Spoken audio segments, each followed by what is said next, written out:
광야를 지나야 가나안에 이른다, 이런 제목입니다. 한번 따라서 하십시오. 광야를 지나야 가나안에 이른다. 우리는 오늘 또 익숙한 주제, 오랫동안 반복해서 다뤘던 주제를 다루려고 합니다. 이 주제는 참 제가 많이 다뤘습니다. 그리고 아주 중요한 주제이기도 하고, 이걸 잘 이해하면 하나님의 의도를 우리가 알 수 있고, 정말 하나님을 기쁘시게 하는 삶을 살 수 있는 그러한 주제입니다. 오늘 이 말씀을 증거하게 된 데는 아, 하나님께서 우리 개인의 삶은 말할 것도 없이 교회 전체를 아, 우리를 비전을 주셨고, 그 비전을 성취하시기 위해 우리를 빚어가시는 과정에 아, 그 우리가 어떤 자세와 어떤 태도로 나아가야 하는가를 이제 우리 다시 한번 깨닫고 우리 삶을 조정해 나갔으면 좋겠다.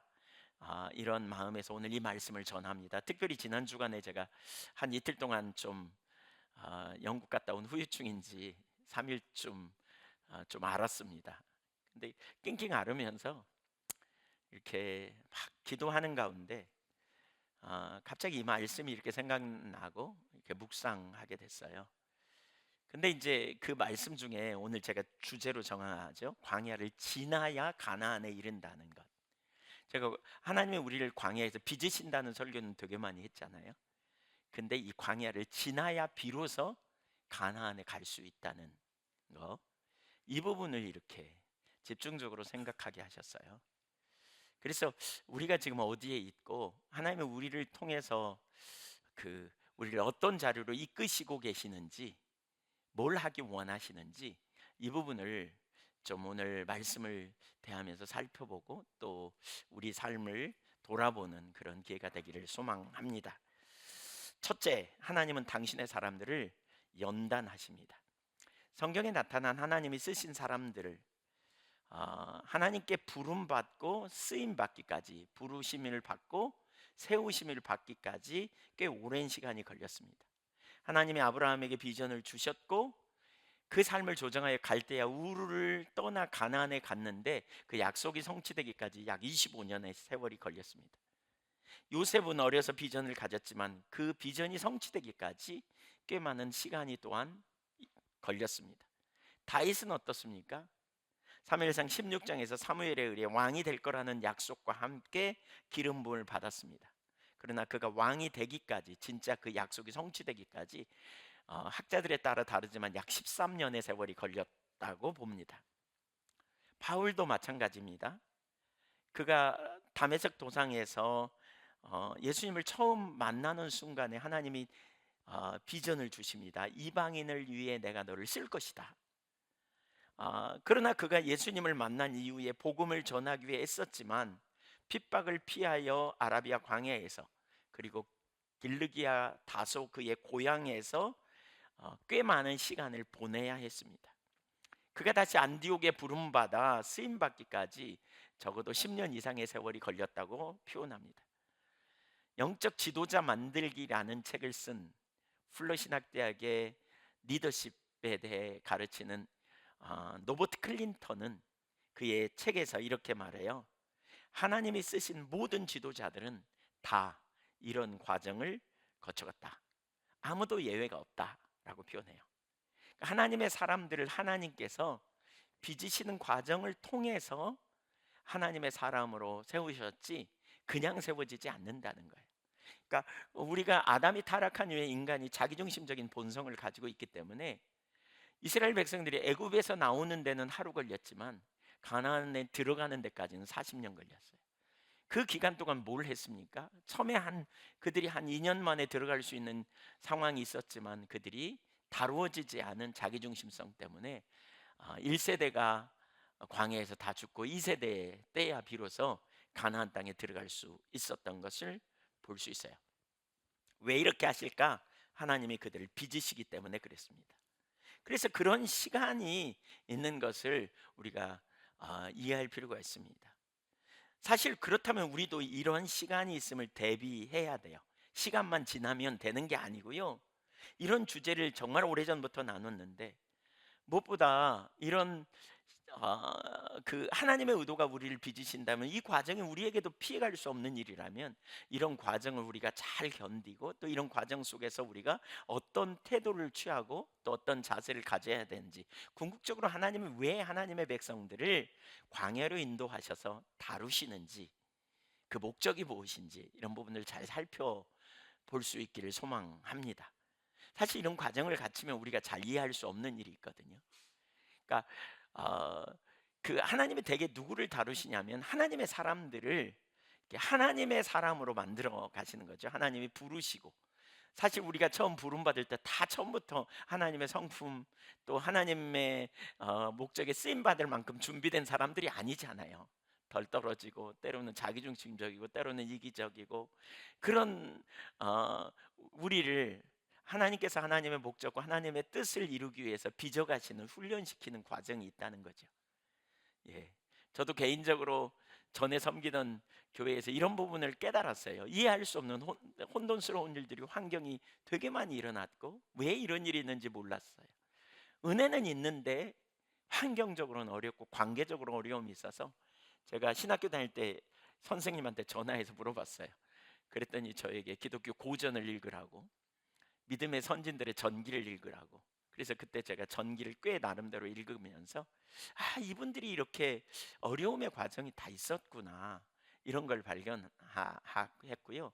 결정적으로는 어느 날 새벽에 누가복음 4장을 읽으면서 그 예수님도 성령으로 충만했는데 광야로 가셨고 거기에서 시험을 받으셨던 장면을 보면서 하나님의 예수님은 우리의 삶과 사역과 신앙의 모델로서 그분은 연단받을 필요가 없지만 그런 과정을 우리에게 보여주신 거구나 이걸 깨달으면서 그 다음에 제가 이런 부분을 깨닫게 되었어요.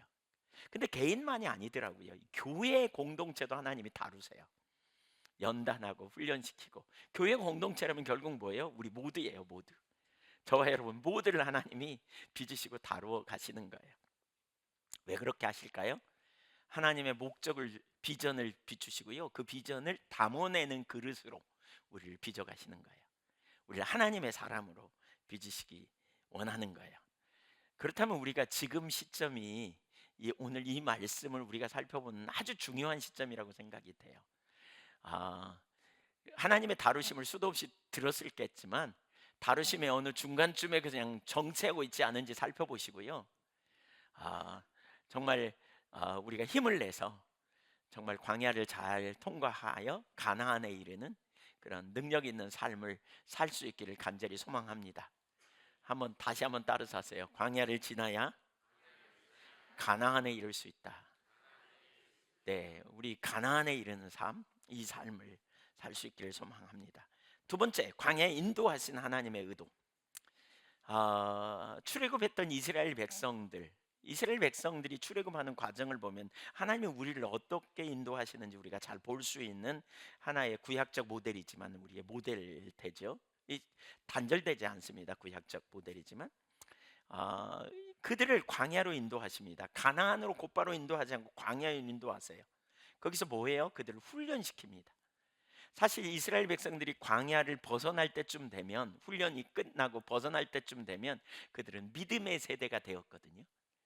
그러니까 믿음의 세대의 특징은 뭐예요? 하나님을 신뢰하고 그것이 하나님을 신뢰하기 때문에 하나님의 말씀을 따라 삶을 조정해 가는 거죠.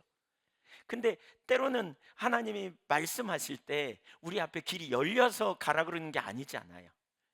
요단강을 건널 때 뭐 요단강이 열려서 들어가였나요? 아니에요. 벗개를 메고 들어가면 열릴 거라 그랬고요. 여리고성이 뭐 무너질 금이 갔다든가 뭐 여리고성이 뭔가 무너질 징조가 보였다든가 이런 게 아니잖아요. 그냥 하루에 한 바퀴씩 돌고 7일째 된 날 소리 지르면 무너질 거라고 7바퀴 돌고 소리 지르면 무너질 거라고 그러셨잖아요. 그러니까 믿음의 세대만 갈 수 있는 이 삶으로 하나님께서 인도하시는 거죠. 지금 하나님께서 우리를 믿음의 세대로 세우기 원하신다는 거예요. 오늘 제가 일부 예배 마치고 우리 기도하는데 이런 마음을 주셨어요.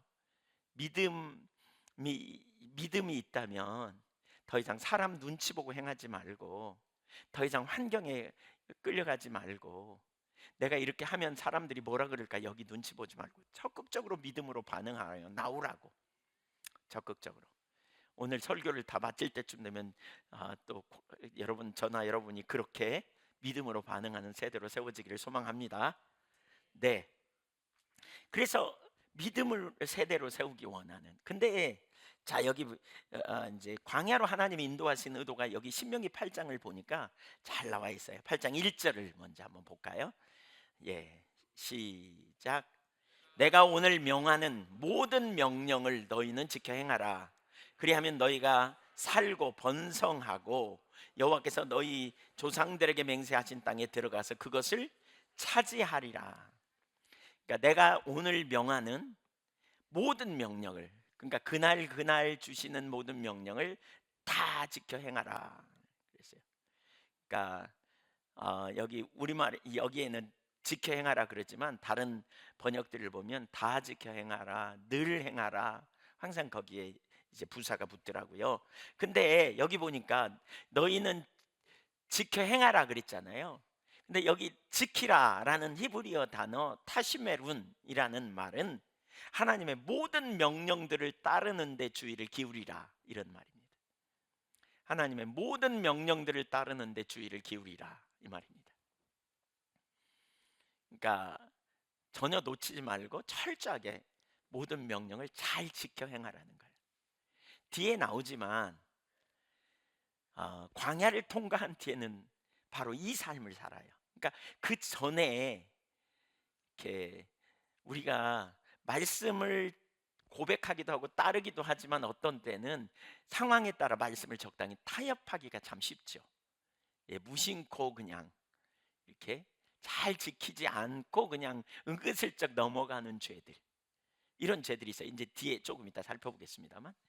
근데 그러나 이 다루심을 통과한 이후에, 그러니까 바꿔 말하면 다루심을 이 광야의 주된 목적 중에 하나는 광야를 통과한 이후에 바로 이 삶을 살게 되는 것이 목적이에요.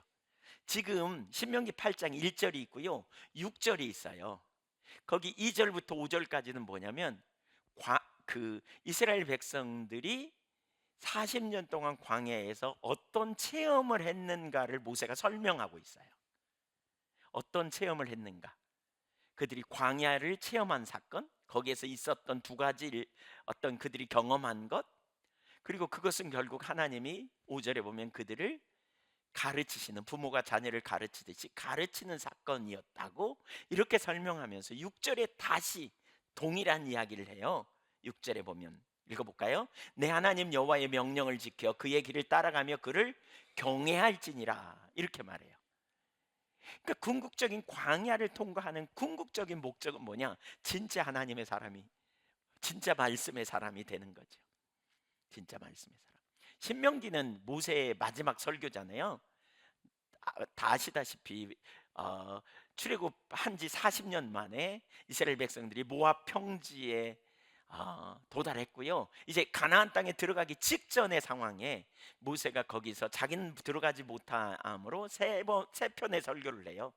1절부터 4장까지, 4장 43절까지, 더 정확히 말하면 4장 44절부터 26장까지, 그리고 27장부터 34장까지가 마지막 설교죠. 그러니까 이 설교의 내용은 이제 과거에 하나님이 무슨 일을 이루셨는가를 1장부터 4장 43절까지, 4장 44절부터 26장까지는 현재 어떻게 살아야 되는지, 그 이후에 미래에 어떻게 살아야 되는지 이런 부분들을 쭉 얘기하거든요. 근데 여기에 가장 주된 주제가 뭐냐면 지켜 행하라는 거예요. 지켜 행하라. 그래서 이 명령은 반복해서 나타나는 명령입니다. 왜냐하면 이것이 바로 하나님의 백성이 생존하고 번영하는 길이고요. 그리고 언약, 출애굽기 15장 6절에 너희가 내 말을 듣고 언약을 지키면 그랬잖아요. 언약 성취에 있어서 필수적인 조건이었기 때문에 그래요. 가장 필수적인 조건입니다. 그래서 이 말을 서두에 꺼내고 2절부터 5절까지 광야에서 무슨 일이 있었는지, 광야에서 하나님이 다루셨다는 거죠, 그들을. 이렇게 하고 마지막 6절에 다시 너희가 여호와의 명령을 지켜 그 얘기를 따라가며 그를 경외하라 이렇게 말하고 있어요. 바꿔 말하면 하나님의 길을 따라 살면 그러니까 살아라는 거죠. 그 명령과 규례와 법도를 지키라. 이게 뭐냐? 하나님을 경외하는 자의 삶이라는 거죠. 광야의 목적은 정리하면 하나님의 명령을 지키는 사람, 하나님을 경외함으로 그의 길을 따라 살아가는 사람으로 세우기 원하신다는 거예요. 그의 길, 그의 모든 길을 따라가며, 이 표현을 70인역은 그의 모든 길 안에서라고 번역하고 있어요. 그러니까 결국 광야를 통과한 사람의 삶의 모습을 보면 철저하게 말씀의 사람인 거예요.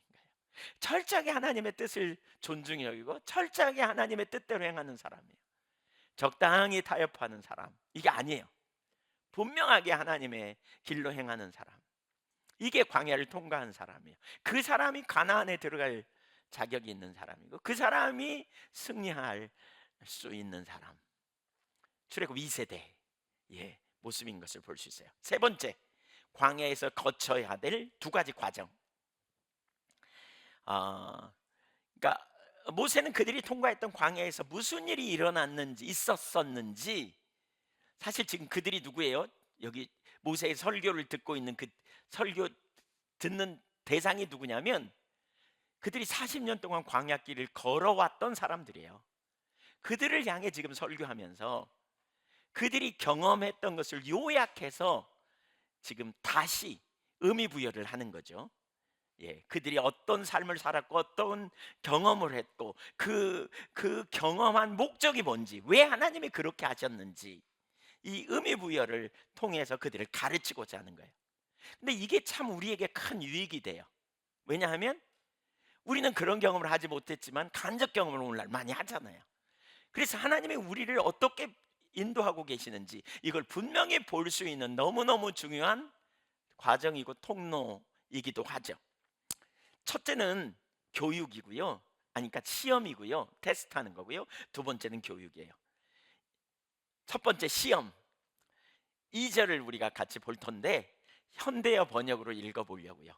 8장 2절 제가 읽겠습니다. 여러분의 하나님 여호와께서 지난 40년 동안 저 광야에서 여러분을 인도해 주신 그 여정을 모두 돌아보십시오. 그러니까 지난 날을 생각해 보라는 거죠. 여러분이 걸어온 길. 그러면서 그 목적은 여러분의 고집을 꺾어 겸손하게 낮추어 놓는 한편, 그러니까 우리 개정판은 뭐라고 있냐면요, 낮추어, 이렇게 표현하죠. 8장 2절에 어, 어, 이는 너를 낮추시며, 이걸 뭐라고 표현하냐, 여기서는 여러분의 고집을 꺾어 겸손하게 낮추어 놓는 한편, 여러분이 과연 주님의 명령에 순종할 것인지 아닌지 여러분의 마음을 시험하여 알아보시려는 데 있었습니다. 과연이란 말은 실제로 그런 의미입니다. 실제로 말씀대로 살려고 하는지 그렇지 않은지 알아보시려는 데 있었습니다.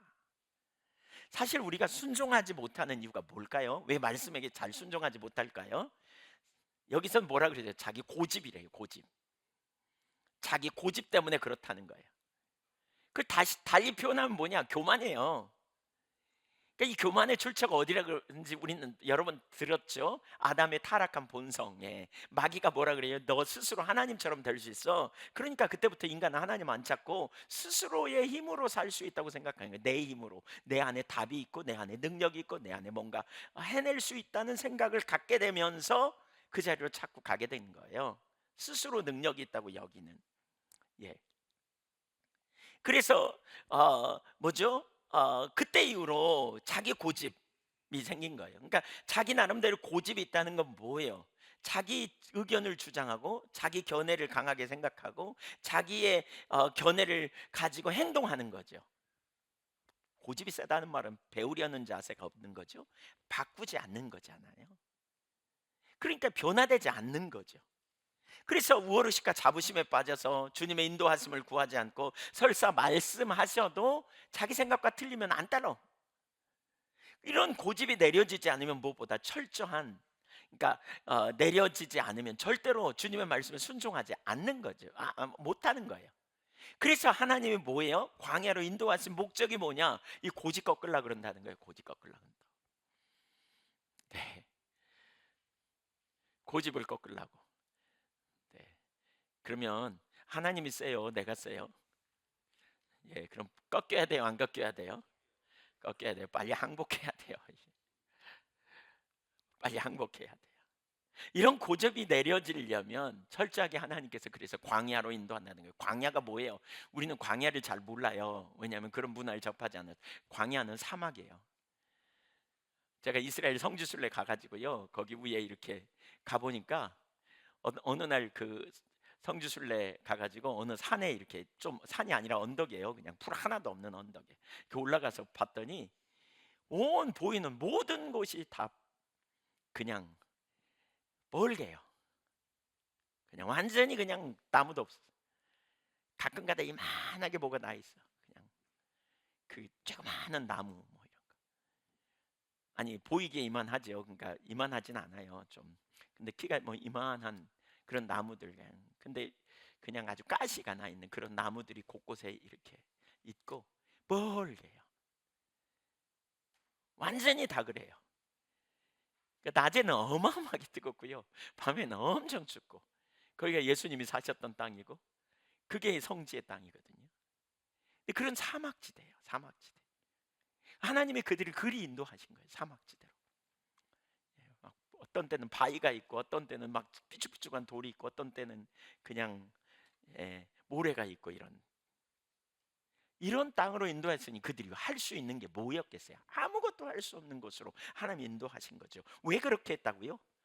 고집을 꺾으려고. 왜요? 자기 과신, 자기 능력을 아무 그 능력을 발휘할 수 없는 환경으로 인도하셨다는 거예요. 철저한 무능함, 인간의 노력이 전혀 통하지 않는 곳으로 인도하신 거예요.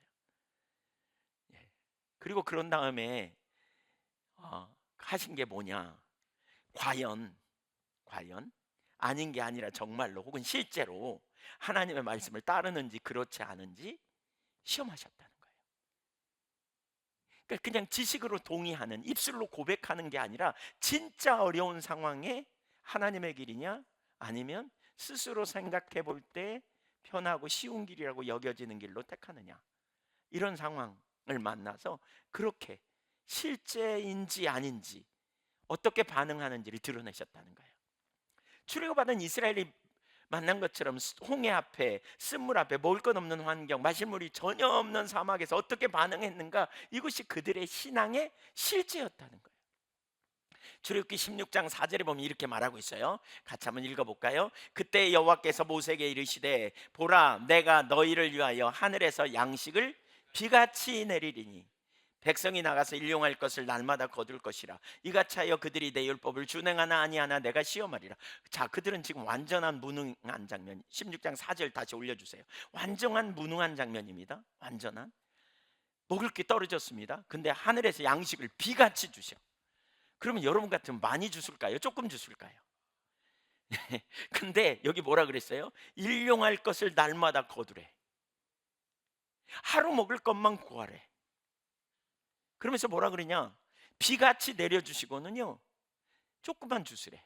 너 먹을 만큼만 주소. 언제? 오늘 하루 먹을 것만 주소. 이같이 하여 내 율법을 준행하나 아니하나 내가 뭐하리라? 테스트하리라. 시험하리라. 테스트하겠다는 거예요. 철저하게 하나님의 말씀대로 사는 법을 가르치는 거예요. 그러니까 우리 인간의 계산으로는요, 많이 주워놔야 돼요. 할 수 있는 대로 많이 주셔야 돼요. 그리고 아껴 먹어야 돼요.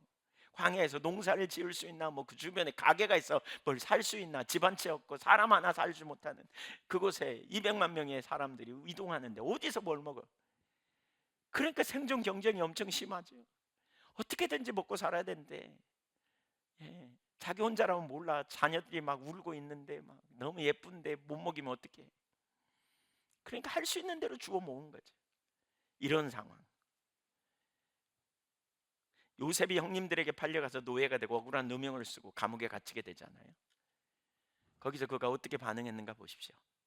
하나님을 경외함으로 맡겨지니 충성하여 그가 인정받게 되고요, 억울한 누명을 쓰고 감옥에 갇힌 일도 경험했습니다. 만약에 그가 보디발 장군의 아내가 그를 유혹하잖아요. 그러면 어쩌면 이렇게 생각할 수도 있어요. 노예로서 내가 그래도 여기서 말 잘 들어야 살아남지. 눈 찔끔 한번 감고 그냥 수치스럽지만 어떻게 해볼까? 뭐 이런 유혹 분명히 있었을 거라고요. 그게 바로 테스트예요. 하나님께서 시험해 보시는. 근데 그런 상황에 어떤 선택을 하느냐는 거죠. 모세가 도망간 미디안 광야는 어떻고요? 왕궁에서 하루아침에 그는 광야로 쫓겨나서 정말 말로 할 수 없을 만큼 힘든 양치는 일부터 배워야 했을 거예요. 그가 어떻게 통과했는지 자세히 나와 있지 않지만 그는 결국 그 과정을 잘 통과했죠. 그래서 하나님께 쓰임 받게 되잖아요.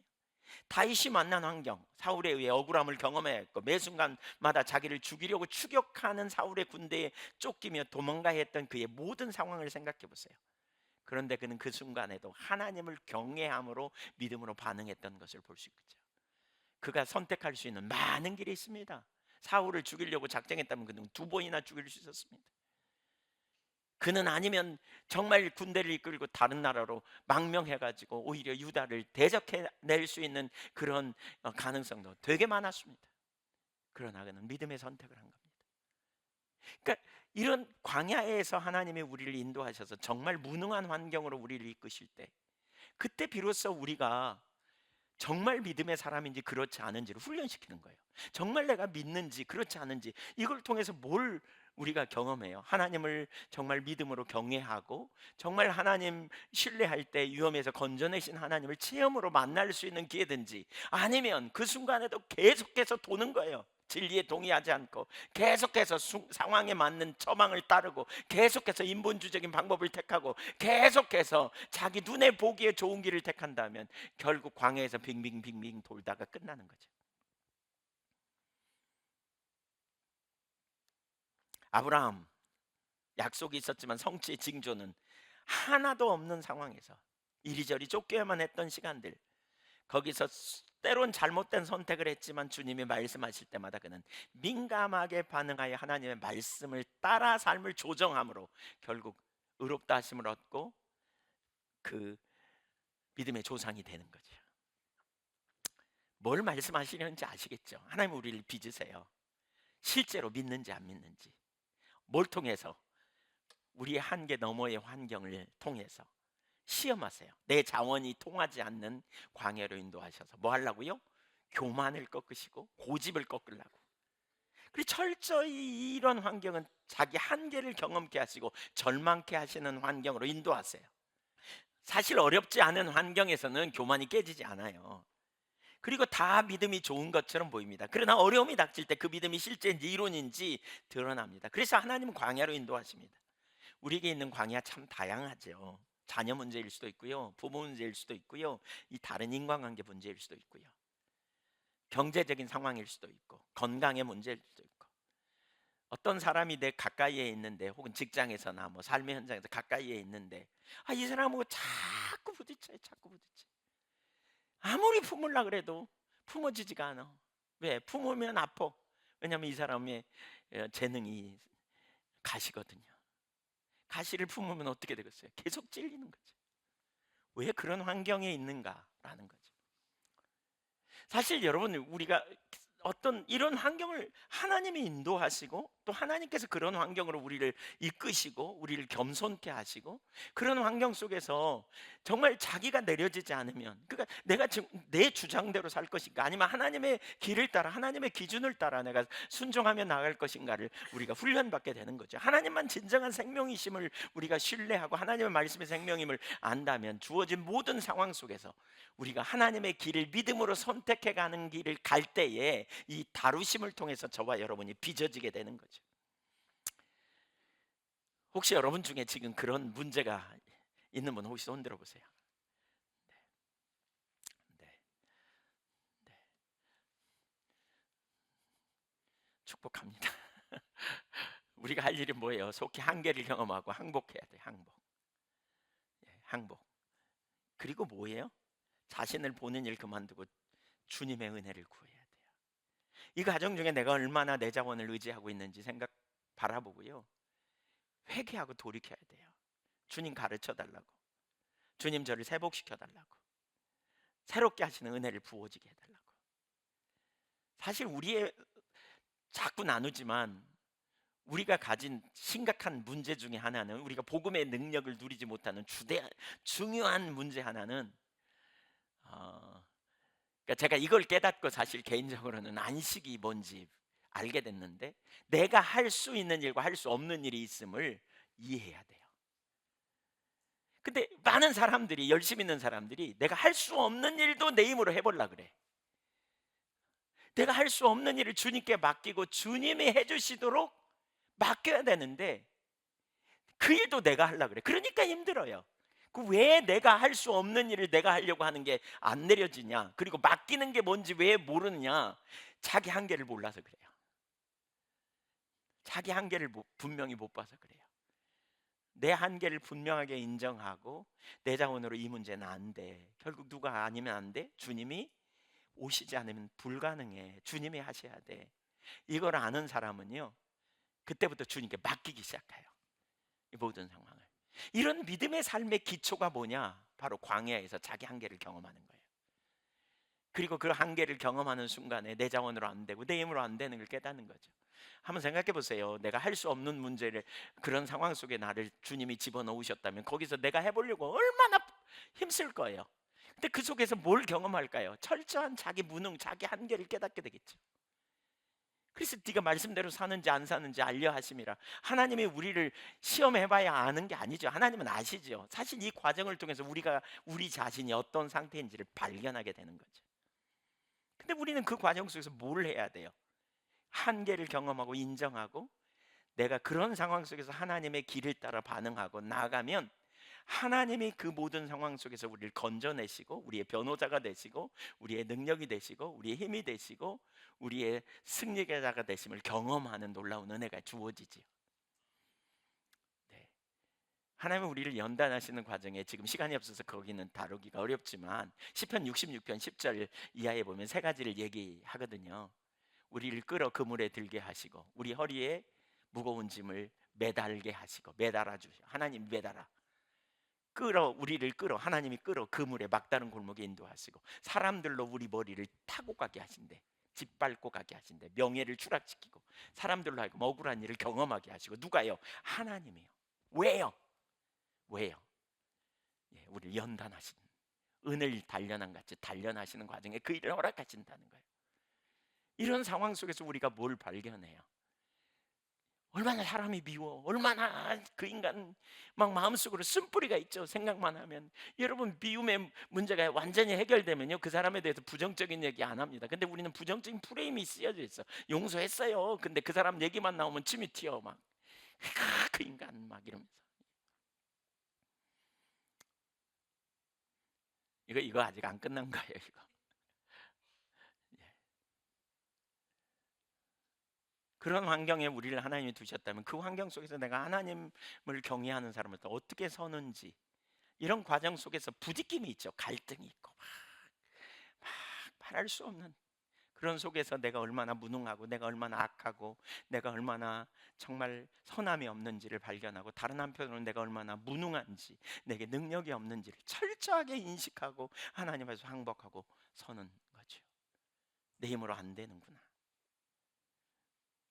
지금 이런 문제가 있다면 여러분, 항복하고 주님 안에서 하나님이 나를 다루시는구나 분명히 인식하고 주님을 구하는 자리로 나갈 수 있기를 축복합니다.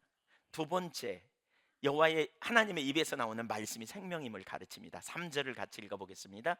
주께서 여러분의 고집을 꺾으실 때에 여러분을 굶주리게 하셨습니다. 그러나 그때까지 여러분도 몰랐고 여러분의 조상들로 몰랐던 만나를 주께서 여러분에게 먹여주셨습니다. 그 목적은 사람이 밥으로만 사는 것이 아니라 여호와의 입에서 나오는 모든 말씀으로 산다는 것을 주께서 여러분에게 가르치시려는 데에 있었습니다. 고집을 꺾으실 때 줄이게 하셨대요.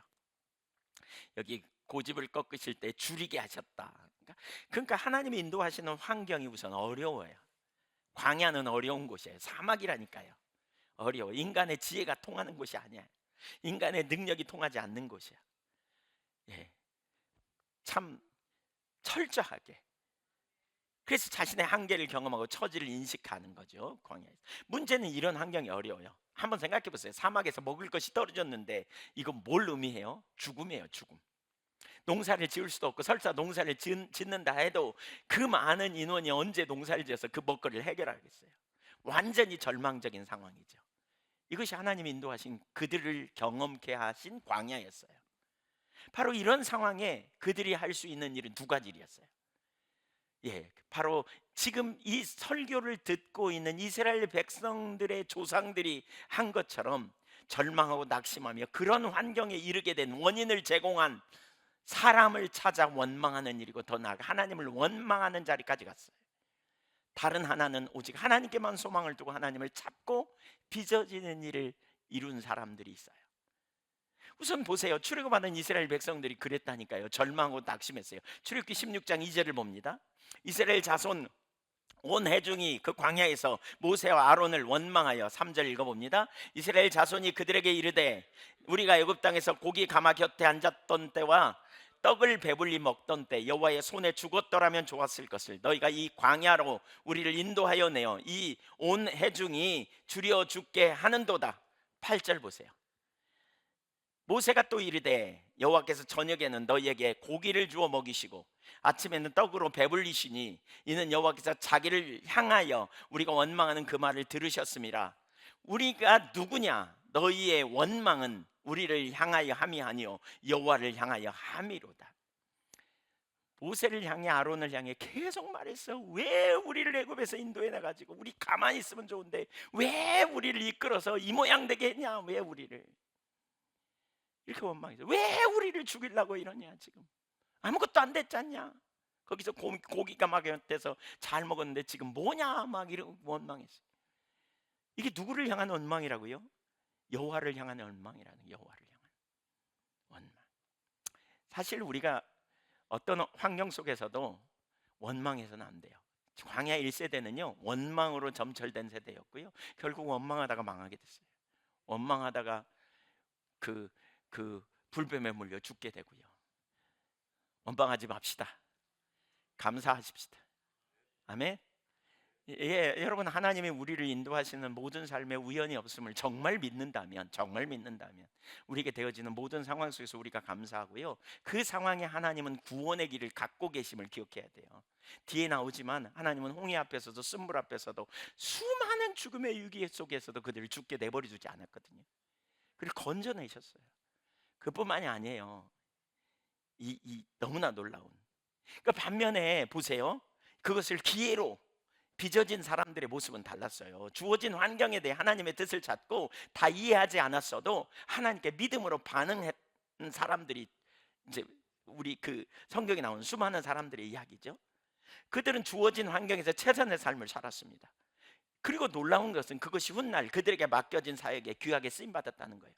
그러니까 그 모든 상황에 감사하면서 하나님을 신뢰하는 사람들은 그 상황에 불평해야 될 시점에 감사하고 원망해야 될 시점에 오히려 하나님의 뜻을 찾고 길을 찾고 그 상황을 돌파해냈어요. 뭘로? 믿음으로요. 말씀으로 그 상황을 이겨냈어요. 원망하거나 불평하지 않고 하나님께서 이 상황을 허락하신 이유와 목적이 무엇인지, 뜻이 뭔지 분별해서 찾아냈어요.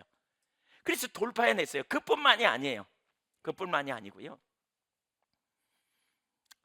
그 모든 환경을 통해서 그들은 적극적으로 그 시간을 낭비하지 않고 그 주어진 환경 속에서 배워 나갔어요.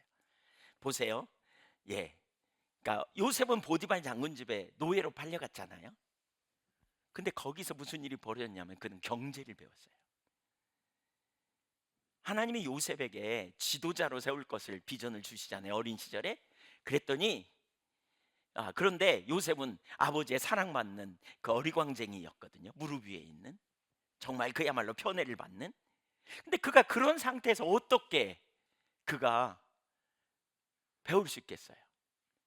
하나님이 그를 내버려 두지 않으셨던 거죠. 결국 그가 애굽의 노예로 팔렸지만 그것이 뭐냐? 그가 애굽의 훗날 국무총리로서 나라를 치리하는 일에 중요한 경제적인 역할을 어떻게 해야 되는지 배우는 기기가 됐던 거예요. 그뿐만이 아니에요. 그는 억울하게 감옥에 갇혔어요. 그렇지만 그 감옥에서 그는 정치를 배웠고요, 왕의 신하들이 갇히는 감옥이었거든요. 그러니까 정치를 배웠고요. 정치가들과 인맥을 쌓는 계기가 되었어요. 그 환경 속에서. 그것이 애굽의 총리가 되었을 때 그에게 정말 중요한 그 일을 감당할 수 있는 통로가 된 거죠. 모세는 또 어떻고요? 하루아침에 그는 왕궁에서 미디안 광야로 쫓겨나서 그야말로 어려운 시간을 보냈죠. 거기서 얼마나 보냈어요? 40년이에요. 적지 않아요. 40년이나 그는 광야에서 어려운 시간을 보냈어요. 그런데 그의 광야의 생활은 결코 헛된 일이 아니었어요. 왜냐하면 하나님은 훗날 모세를 통해서 이스라엘 민족을 인도해서 광야로 이끄실 계획을 가지셨거든요. 광야를 모세보다 더 잘하는 사람 있으면 나오라 그러세요. 그는 왕궁에서 지도자 수업을 충분히 받았을 거예요. 40년 동안 그는 무술 또는 전투력, 지휘력 충분한 훈련을 받았을 거예요. 근데 하나님이 때가 되니까 그를 하나님이 광야로 보내셨어요. 하루아침에 그는 급전직한 것처럼 말로 할 수 없는 비참한 신세가 되었지만, 그러나 그것이 아무것도 아닌 게 아니었어요. 그 모든 상황을 통해서 하나님 그를 완벽하게 빚어가시고, 그리고 하나님의 목적과 뜻을 이루는 귀하고 복된 너무나 놀라운 통로로 빚어가신 거예요. 가장 적합한 시간이죠. 그 광야의 시간이 그에게 헛된 시간이 아니었어요. 여러분, 사도 바울의 깊은 신학적 통찰력은 어디서 왔다고 생각하십니까? 바울 서신 읽어보면 그가 얼마나 깊은 깨달음을 경험했는지 우리 보시죠. 그의 깊은 신학적 통찰력, 그가 어디서 왔을까? 그가 약속은 받았지만 세워지지 않는 시간에 그는 하나님과 광야에서 깊은 교제 속에 있었을까요? 바울은 이미 구약에 정통했던 사람이에요. 율법에 정통했던 사람이에요. 그런 그가 다메섹 도상에서 인격제 대신 주님을 만나고, 그가 이단이라고 생각했던 예수 그리스도, 예수님, 그분이 그리스도가 되시고 주님이 되신다는 사실을 깨달으면 이후에 그는 광야에서 깊은 말씀의 통찰력과 주님과의 친밀한 교제 가운데서 깊은 통찰력을 경험하는 시간이 됐을 거예요. 왜 하나님이 그를 부르신 다음에 즉각 그를 쓰시지 않았을까요? 왜 그를 광야에 두셨을까요? 그 시간이 없었더라면 오늘 우리에게 성경 주옥 같은 하나님의 말씀의 거룩한 통로가 되는 일들이 우리에게 주어지지 않았을 수도 있어요. 여러분, 하나님이 우리에게 허락하신 시간은 결코 헛된 시간이 아니에요. 하나님이 우리에게 허락한 장소와 우리를 두신 그 일은 결코 헛되지 않아요. 그 모든 시간이 하나님 앞에서 소중하고요, 우리가 하나님 나라와 영광을 위해 귀하게 쓰임받는 믿음의 종들이 될 수 있어요. 믿으십니까? 어떤 사람은 많은 상처를 경험하는 환경 속에서 자랐어요. 그런데 그런 사람들이, 제가 보니까 내적 치유 사역 하는 사람들은 상처 많은 사람들이 그 속에서 부딪히면서 하나님과의 관계에서 풀어내면서 치유받는 법을 경험하고 체득하고 치유 사역자가 되더라고요. 어떤 사람들은 자녀들과 관계로 인해 어려움을 경험하면서 나중에 자녀 문제에 관하여 나름 전문가가 되고 또 그걸 가지고 상담하고 이렇게 귀하게 쓰임 받는 사람들 되게 많이 봤어요. 어떤 사람들은 이런 과정들을 거쳐가면서 정말 믿음으로 반응하는 것이 얼마나 중요한지 이런 부분들을 배워가지고 그냥 다른 사람들과 그런 믿음으로 반응하는 법을 가르치고 세워가는 것을, 잘 세워가는 것을 정말 많이 보게 됩니다. 어떤 환경 속에서도요, 믿음의 사람들은 배웁니다. 이 하나님의 의도를 여러분 잘 깨달으시기를 축복합니다. 우리에게 있는 소중한 시간들, 우리에게 주어진 모든 시간들은 결코 헛되지 않습니다. 우리가 만나는 모든 환경 속에서, 모든 관계 속에서 일어나는 모든 상황을 우리가 잘못된 만남이라고, 잘못된 환경이라고 원망하거나 불평하지 말고 그 상황 속에서 하나님을 존중히 여기고 하나님을 인정하십시오. 하나님의 길을 택하십시오. 하나님이 우리에게 허락하신 시간에 내가 배우겠다고 결단하십시오. 이런 환경 속에서도, 어떤 환경 속에도 믿음의 사람들은요 배우더라고요. 그래서 지극히 기적이었던 그런 사람들이 어느 날 시간이 지나서 나타날 때 보면 비범한 사람이 되어 나타나요. 하나님의 쓰시기에 정말 합당한 사람이 되어 나타나는 모습을 봐요. 이것이 광야의 시간을 잘 보낸 사람들에게 나타난 놀라운 신비예요. 정말 놀라운 신비예요. 저가 어떻게 그렇게 변했을까? 야, 놀랍다. 막 이런 일이 일어날 만큼. 언제 저가 그런 준비가 되었을까? 이게 놀라운 신비예요. 저와 여러분이 이렇게 놀라운 신비 가운데 변화되는 놀라운 역사가 일어나기를 소망합니다. 우리 한교회가 그렇게 되기를 소망합니다. 정말 놀라운 변화가 일어나. 정말 놀라운. 지금도 가끔 그런 얘기를 들어요. 어떻게 감리교회에서 가끔 혹은 우리의 사역 이런 걸 보면서 어떻게 그렇게 조그마한 교회에서 그런 일들을 많이 하냐. 우리 이번에 아이들 간 사내리 학교 아이들 보면서도 어떻게 저렇게 놀라운 일이 있냐. 아이들이 구김살이 하나도 없고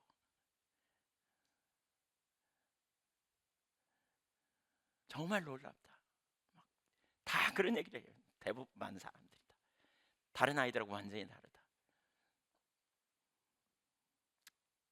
정말 감사할 일이죠. 여기 또 하나 놀라운 사실이 있습니다. 우리가 붙들어야 될 이스라엘 사람들이 취한 불신앙적 반응에서도 하나님은 아무렇지도 않게 그들의 원망과 불평을 들으셨음에도 그들의 필요를 채워주셨다는 사실이에요. 신명기 8장 3절을 보면 마치 다 알고 있었다는 듯이 그들이 원망하고 불평했음에도 불구하고 채워주셨어요. 그래서 3절에 보면 그렇게 말하죠. 그 목적은 사람이 밥으로만 사는 것이 아니라 떡으로만 사는 것이 아니라 여호와의 입에서 나오는 모든 말씀으로 사는 줄을 내게 알게 하려는 데 있다. 그렇죠? 알게 하려 하심이다. 가르치려는 목적을 가졌다는 거예요. 뭘 가르쳐요? 그 모든 상황에서도 우리 한계로 안 돼도 우리 힘으로 안 돼도 그래서 우리는 끝장이 아니라 누구는 하신다? 하나님은 하신다. 따라서 보세요. 하나님은 하신다. 바로 이걸 가르치는 거예요. 우리가 한계 아래서 절망하는 이제 끝났다. 난 안 된다. 난 도저히 소망이 없다. 이제 죽을 것 같다. 그런 환경에서도 하나님이 갑자기 그냥 역사하셔서 그 일을 이루신다는 거예요. 그래 이게 왜 그러느냐? 가르치려고 그런다는 거예요. 뭘? 하나님이 하실 수 있다. 하나님은 하신다. 하나님의 생명이다. 그분의 말씀이 길이 되고 그분의 말씀이 능력이 되고 그분의 말씀은 실제가 된다. 그래서 우리가 하나님께 귀를 기울여 서도록 초청하시는 거예요. 홍해에서 극적인 구원을 경험한 지 사흘 만에 이스라엘 백성들이 물을 찾았는데요. 소금기가 많은 쓴물이었잖아요. 그때 일어난 쓴물을 단물로 바꿔주시면서 하신 말씀을 우리가 좀 보겠습니다. 출애굽기 15장 24절.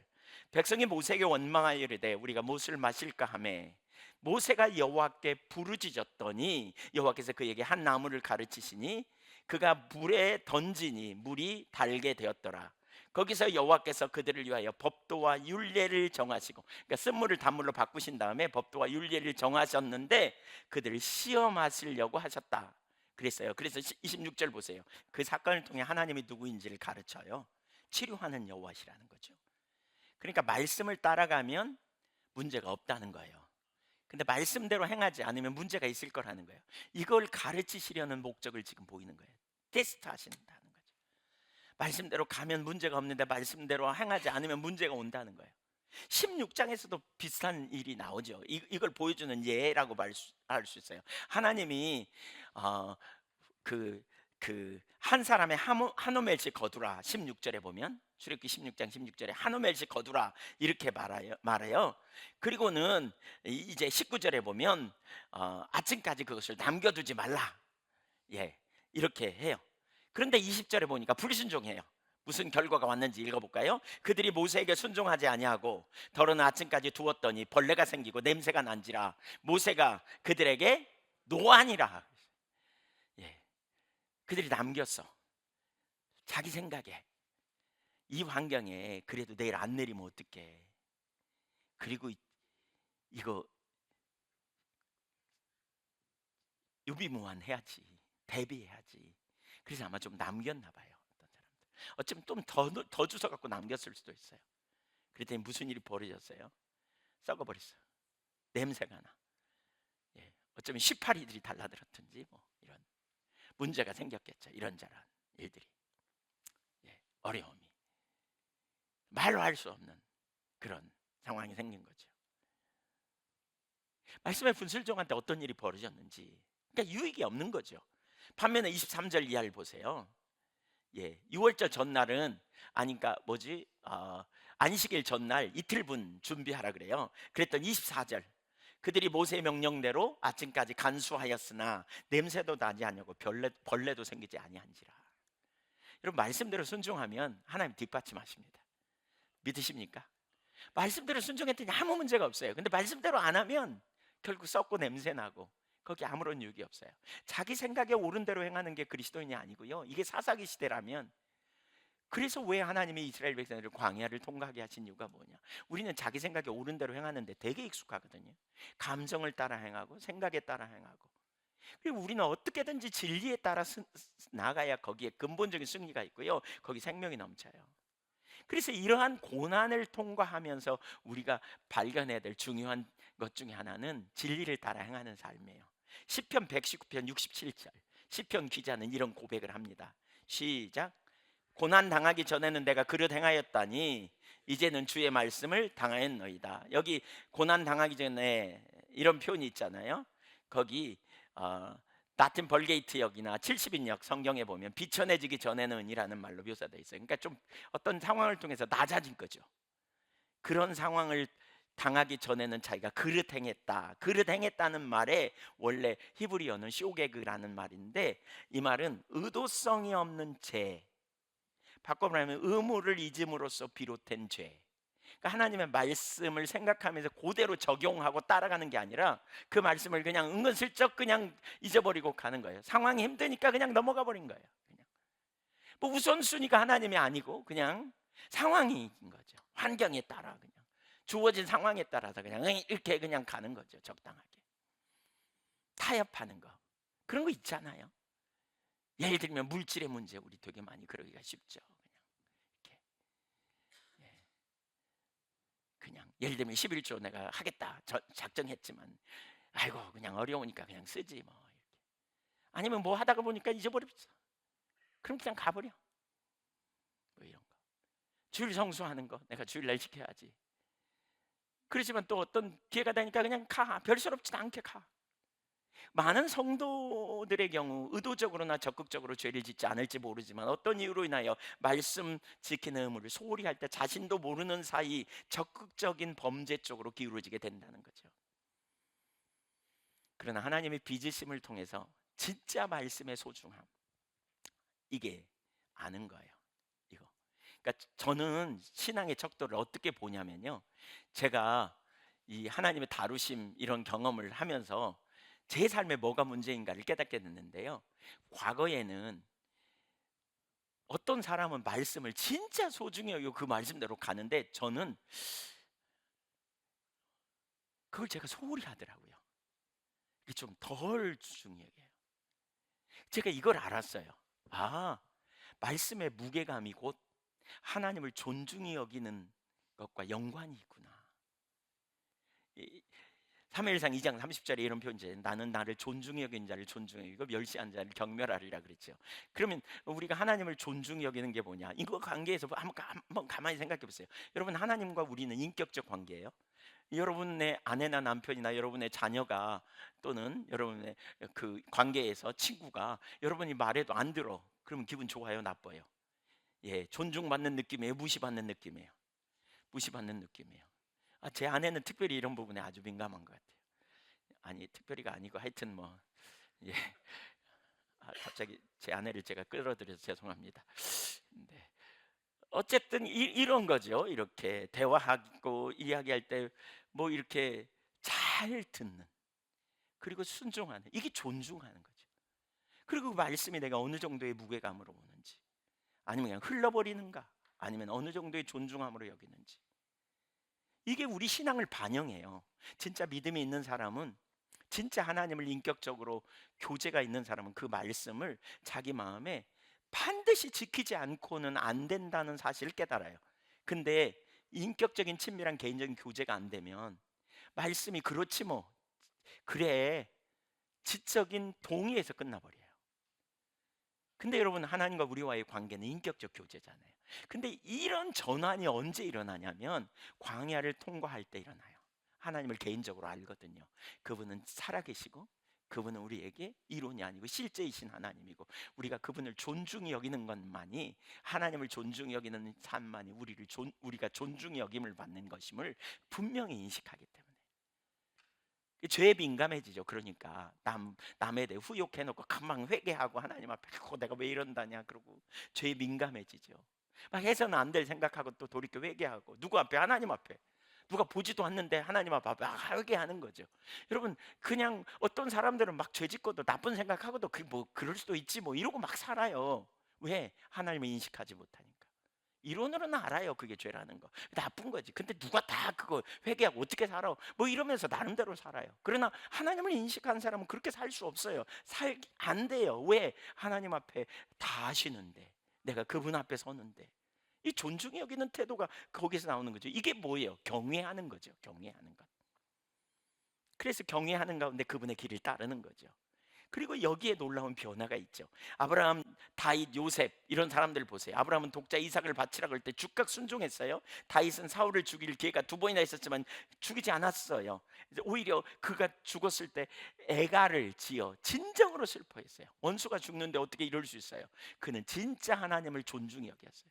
원수가 없는 걸 하나님께 맡기고 자기 머리를 세우는 분도 하나님이심을 진짜 믿었기 때문에 시므이가 그를 향해 비루한 자요, 저주받은 자요, 그리고 그에게 뿌릴 때 그는 절대 반응하지 않았죠. 감정적으로 반응하지 않았죠. 어떻게 그럴 수 있었느냐? 근데 하나님을 진짜 존중히 여기는 실제적인 삶이었기 때문에 그래요. 그래서 문제가 있을 때마다 그는 하나님께 일생 동안 묻는 일을 했어요. 요셉은 자신을 애굽 상인들에게 팔아넘긴 행위를 용서하고 오히려 그들과 자녀들을 돌보겠다고 말합니다. 그렇게 할 수 있었던 것은 그들이 연단의 과정을 통해서 하나님을 만났고, 하나님의 말씀이 곧 하나님을 존중히 여기는 삶이라는 걸 알았기 때문에 그렇습니다. 그러니까 그 말씀을 대하는 태도가 하나님을 대하는 태도와 분리되지 않아요. 하나님이 우리에게 어떻게 자신을 계시하세요? 말씀으로 계시하세요. 우리는 그분의 말씀이 우리의 생명인 걸 알죠. 요한복음 12장 49절, 내가 내 자의로 말한 것이 아니요 나를 보내신 아버지께서 내가 말할 것과 이를 것을 친히 명령하여 주셨으니 나는 그의 명령이 영생인 줄 아노라. 예수님은요, 그의 명령이 영생인 줄 아셨기 때문에 그분의 말씀을 가감없이 전하는 거예요. 핍박이 와요. 이 말씀 전하면 어떤 어려움이 올 수도 있어요. 그럼에도 불구하고 가감없이 전할 수 있었던 것은 아버지의 말씀이 영생인 줄 알았기 때문에 그래요. 여러분, 하나님의 말씀이 생명입니다. 아멘. 네 번째, 은혜로 함께 하신 하나님. 광야에 있을 때 하나님께서 큰 은혜로 함께 하심을 상기시킵니다. 모세는. 출애굽한 이스라엘 백성들은 정말 혼돈스러웠을 거예요. 어려운 환경을 인도하니까. 광야에 갔을 때 엄청 힘들었을 거예요. 능력이 없어서일까? 하나님 왜 이러실까? 하나님 나에게 왜 이럴까? 뭐 이런 생각이 되게 많이 있었을 거예요. 근데 하나님의 은혜로 함께 하셨다는 거예요. 3절에서 봤지만 원망을 들으면서까지 그들에게 은혜를 베푸시죠. 전무후무한 역사를 이루잖아요. 먹을 것이 없는 환경에 하늘에서 만나가 내려. 그것도 매일매일 내려. 그것도 몇 년 동안? 40년 동안 매일. 어떤 학자가 계산했는데요, 예, 전 잘 모르겠어요 그게 맞는지. 근데 적어도 그렇다는 거예요. 왜 화물차 하나 싣는 것을 한 양이라 그러잖아요. 근데 200량의 화차, 연결된 화차에 실을 양을 매일 하나님이 만나를 내렸다는 거예요. 200량의 가득 실은 만나, 그 정도의 양을 매일 내렸다는 거예요. 매일. 하나님이니까 가능하지 누가 하겠어요. 전무후무한 은혜를 부으신 거죠. 얼마나 놀라운 은혜인가. 그러니까 그 하나님의 함께 하시는 광야, 별 문제가 없는 거죠. 비록 좀 어렵고 힘들기도 하지만 그 광야에서 하나님 먹거리 채워주시고, 낮에는 불기둥, 밤에는 낮에는 구름기둥, 밤에는 불기둥으로 뜨거운 태양에서 보호하시고, 또 들짐승과 어둠으로부터 그들을 지켜주시고, 추위로부터 보호해 주시고, 또 반석에서 물을 내셔서 마실 물을 주셨고 말이에요. 전쟁에 승리케 하시고, 또 4절을 보세요. 4절, 8장 4절. 이 40년 동안에 내 의복이 헤어지지 아니하였고 내 발이 부르트지 아니하셨느니라. 좀 가장하지 않았을까, 과장하지 않았을까? 뭐 우리 이렇게 생각할 수도 있죠. 예. 근데 이 설교를 듣는 청중의 입장, 그들은 경험한 일이에요. 그런 관점으로 본다면 어마어마한 은혜를 하나님이 부으신 거예요. 얼마나 놀라운 은혜. 예. 모세의 설교를 듣고 있는 사람들의 실제적 경험, 그들이 다 알고 있는 이 본문을 읽고 있는 오늘 우리에게 분명히 보여주는 메시지가 있어요. 광야는 혼자 두지 않는다는 거예요. 하나님은 저와 여러분을 광야에서 혼자 두지 않습니다. 은혜로 함께 하십니다. 믿으십니까? 그래서 우리는 어떤 상황에서도 감사하고 기뻐해야 될 이유가 여기 있습니다. 하나님은 아브라함에게도 내내 함께 하셨어요. 위기의 순간마다 개입하셔서 그를 보호하셨어요. 예를 들면 아내를 빼앗길 뻔한 순간에 하나님께서는 그 아내를 되찾게 해줬을 뿐만이 아니라 필요한 순간에 올바른 길로 인도하신 거죠. 너무나 놀라운 창세기 39장은 진짜 우리에게 재밌는 걸 보여줘요. 요셉의 이야기인데요, 요셉이 형님들한테 팔려가지고 가거든요. 창세기 39장 1절, 요셉이 이끌려 애굽에 내려가매 바로의 신하 친위대장 애굽 사람 보디발이 그를 그리로 데려간 이스마엘 사람의 손에서 요셉을 산이라. 2절, 여호와께서 요셉과 함께 하심으로 그가 형통한 자가 되어 그의 주인 애굽 사람의 집에 있으니 그의 주인이 여호와께서 그와 함께 하심을 보며 또 여호와께서 그의 범사에 형통하게 하심을 보았더라. 그가 요셉에게 자기의 집과 그의 모든 소유물을 주관하게 한 때부터 여호와께서 요셉을 위하여 그 애굽 사람의 집에 복을 내리심으로 여호와의 복이 그의 집과 밭에 있는 모든 소유에 미친지라. 여러분 요셉이 되십시오. 여러분 혹시 기업을 경영한다면 여러분의 기업에 요셉과 같은 사람을 세우세요. 요셉으로 인하여 그 기업이 번성했다잖아요. 네, 별로 안 좋으신가요? 네, 네, 상관없나요? 근데 여기 재밌는 장면이 있어요. 팔리자마자 요셉이 하나님이 요셉과 함께 하셨다, 이 표현을 2절, 3절, 4절에서 계속 하셨어요. 아니 그러려면 좀 팔리기 전에 좀 이놈 그러면서 못 팔리게 하면 얼마나 좋아요. 왜 그러실까요, 하나님? 저는 이 장면을 보면서 이런 결론을 내렸어요. 하나님이 요셉을 유학 보내기 위해서, 요셉을 유학 보내기 위해서, 아까 나눴잖아요. 요셉을 가르치기 위해서. 아버지 무릎 위에 있는 버르장머리 없는 자식으로 그냥 내버려 두면 리더가 될 수 없어. 그러니까 요셉을 유학 보내기 위해서 하나님이 기가 막힌 방법을 통해서 그를 데려온 거예요. 이걸 처음부터 알았다면 얼마나 좋았을까요? 근데 대개 하나님은 처음부터 그 방법을 잘 알려주지 않거든요. 그러니까 우리가 이런 성경을 통해서 깨달아야 돼. 유학 보내기 위해서. 혹시 하나님이 여러분 유학 보낸 분 손 들어보세요. 어디 유학? 네, 유학. 예, 유학 갔는데 공부 안 하고 엉뚱한 짓 하고 그러면 안 돼요. 유학 갔는데 유학 보내려고 그 일 한 거예요. 그 일. 근데 여기서 끝나지 않아. 요셉이 막 세워졌어요. 그 가정 총무가 됐어요. 근데 어느 날 보디발 장군 아내가 유혹해. 요셉이 잘생겼었나 봐. 그래갖고 나랑 동침하자 그러는 거예요. 그러니까 요셉이 그냥 하나님을 경외함으로 그냥 도망가. 그랬더니 요셉의 겉옷을 잡아갖고 요셉이 옷을 벗고 도망가니까 이 옷 임자인 요셉이 나를 그 겁탈하려고 했다고, 자기 남편이 오니까. 그래서 요셉이 억울하게 감옥에 갇히잖아요. 아니 하나님 함께 하시는데 왜 그런 일이 벌어질까요? 20절 보세요. 이에 요셉의 주인이 그를 잡아 옥에 가두니 그 옥은 왕의 제수를 가두는 곳이었더라. 요셉이 옥에 갇혔으나 21절, 여호와께서 요셉과 함께 하시고 그에게 인자를 더하사 간수장의 은혜를 받게 하시며 간수장이 옥중 제수를 다 요셉의 손에 맡김으로 그 제선 사물을 요셉이 처리하고 간수장은 그의 손에 맡긴 것을 무엇인지 살펴보지 아니하였으니 이는 여호와께서 요셉과 함께 하심이라. 여호와께서 그를 범사에 형통하게 하셨더라. 아니 범사에 형통하게 하시고 인자를 더하게 하시려면 거기 그 보디발 장군 아내가 얘기할 때 너 그래가지고 그냥 할 수 있잖아요. 하나님은 입을 막게 하시든지 아니면 뭐 굳어버리게 하시든지 뭐 좀 이렇게 하시면 좋잖아요. 그렇죠? 예. 근데 왜 내버려 두실까요? 두 번째 유학을 보내려고, 하나님의 그를 가르치시려고. 여러분 우리가 하나님의 시각으로 사건을 우리가 바라본다면 이 사건이 뭘 가르치려고 하는지 우리가 기억해야 돼요. 그래서 우리는 주어진 모든 상황에, 특별히 하나님이 여러분 우리의 모든 환경에 이해할 수 없는 상황, 어떤 환경, 어떤 처지에 있든지 우리는 범사의 주를 인정하고 기뻐해야 돼요.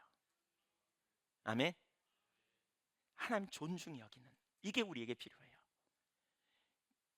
그리고 주어진 모든 사건을 통해서 저는 개인적으로 제가 이 환경을 배우면서 이런 이걸 깨달은 이후에 저는 그때부터 급속하게 변화됐던 것 같아요.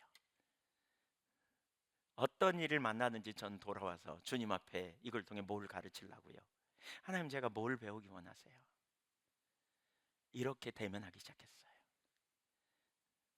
그러니까 더 이상 사람과의 관계에 상처도 안 받게 되더라고요. 사람에 대한 미움이 아니고 그 환경 너머에 계신 주님께 반응하게 되더라고요. 이게 깨달아지면서 급속도로 하나님의 사람으로 빚어져가는 일들이 일어나더라고요. 하나님이 내 인생의 주권자의 통치자이신데 내가 그분 앞에서 하나님이 원하시고 기뻐하시는 삶이 무엇인지 찾고 구하고 의지하고 따를 때 거기 정말 놀라운 승리가 주어지더라고요. 거기 야고보서 1장 2절을 보세요. 내 형제들아, 너희가 여러 가지 시험을 만나거든 온전히 기쁘게 여기라. 왜요? 이는 너희 믿음의 시련이 인내를 만들어낸 줄 너희가 알미라. 인내를 온전히 이루라. 이는 너희로 온전하고 구비하여 조금도 부족함이 없게 하려 함이라. 이런 시련을 통해 우리가 완전해져요. 그리고 이때 우리에게 필요한 중요한 자세 중에 하나는 지혜가 부족하거든 모든 사람에게 꾸짖지 아니하시고 후히 주시는 여호와께 하나님께 구하라, 그리하면 주시리라. 하나님의 통찰력을 구하는 거예요. 이 상황을 통해서 뭘 가르치려고요? 하나님 모든 소망을 하나님께 두고 하나님께서 우리를 빚어가시는 그 은혜의 손에 여러분 자신을 내어 드릴 수 있기를 축복합니다. 이런 사람은 위기가 기회가 됩니다. 위기는 하나님을 만나는 기회입니다. 위기는 축복의 기회가 됩니다. 그러므로 광야는 저주가 아니라 축복입니다. 모세는 이렇게 말합니다. 8장 5절에 여러분이 이 사실을 깨달아야 할 것이 무엇입니까? 그것은 부모가 자식을 옳게 가르치듯이 여러분의 하나님 여호와께서 여러분을 올바른 길로 인도하려고 가르치셨다는 사실입니다. 이해할 수 없는 환경, 이거 뭐냐? 하나님이 우리를 가르치시려고 허락하신 사건이라는 거예요. 그 사건에 나를 사랑하신 하나님이 가장 좋은 길을 예비하고 계심을 믿음으로 신뢰하고, 그리고 그 사건에 우리는 적극적으로 배우고 나아가면 정말 놀라운 승리가 있어요. 이렇게 그들이 광야길을 걸었으니까 이제 너희가 할 일이 있다는 거죠. 6절에 다시 돌아가면 뭐예요? 하나님 명령에 순종하라는 거예요. 하나님이 가르치신 길로만 걸어가고 하나님을 경외함으로 그분의 명령을 지키라는 거예요. 예, 지키라는 거예요. 1절에 나오는 주제가 다시 반복되고 1절에 보면 그런 표현이 있거든요. 그러면 너희가 그 땅에 들어가서 그 땅을 차지할 것이다. 다른 본문에 보면요, 그 땅에서 번성할 것이다. 이런 이야기들이 반복적으로 나옵니다. 반복적으로 나옵니다. 이게 가나안에 들어가기 위한 준비 단계입니다. 다섯 번째, 광야에 지나면 가나안이 있습니다. 여기는 금방 마치겠습니다. 왜 훈련이 필요하고 왜 순종함으로 경외함으로 그 길을 행해야 하는가? 약속의 땅 가나안으로 들어갈 것이기 때문이에요. 결국 이거예요. 예. 7절, 8절, 9절, 10절을 읽어봅니다. 내 하나님 여호와께서 너를 아름다운 땅에 이르게 하시나니, 결국 이리 가게 하신다는 거예요. 광야가 종착이 아니에요. 가나안이 종착이에요. 가나안. 그곳은 골짜기든지 산지든지 시내와 분천과 샘이 이르고 너무 풍요해요. 밀과 보리의 소산지요 포도와 무화과와 석류와 감람나무와 꿀의 소산지라. 내가 먹을 것에 모자람이 없고 내게 아무 부족함이 없는 땅이며 그 땅의 돌은 철이요 산에서는 동을 깰 것이요 그 결과 네가 먹어서 배부르고 내 하나님 여호와께서 옥토를 내게 주셨음으로 말미암아 그를 찬송하리라.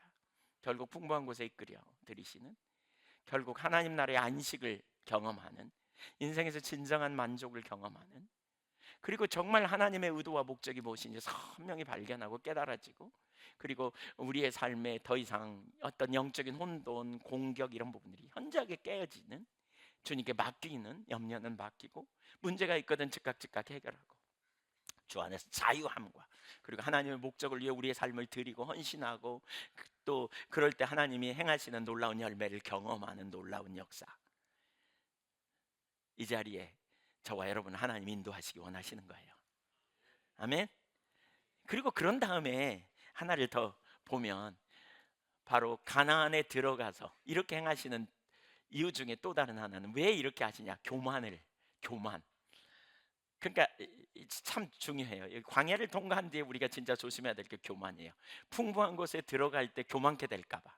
우리가 뭐 좀 가지면 자꾸 그 가진 것으로 자부심 가져요. 8장 11절 12절 그냥 쭉 읽을 겁니다. 내가 오늘 내게 명하는 여호와의 명령과 규례와 법도를 지키지 아니하고 내 하나님 여호와를 잊어버리지 않도록 삼가라. 두 가지를 조심하라는 거죠. 하나님 잊어버리지 말고 그분의 명령을 놓치지 말라.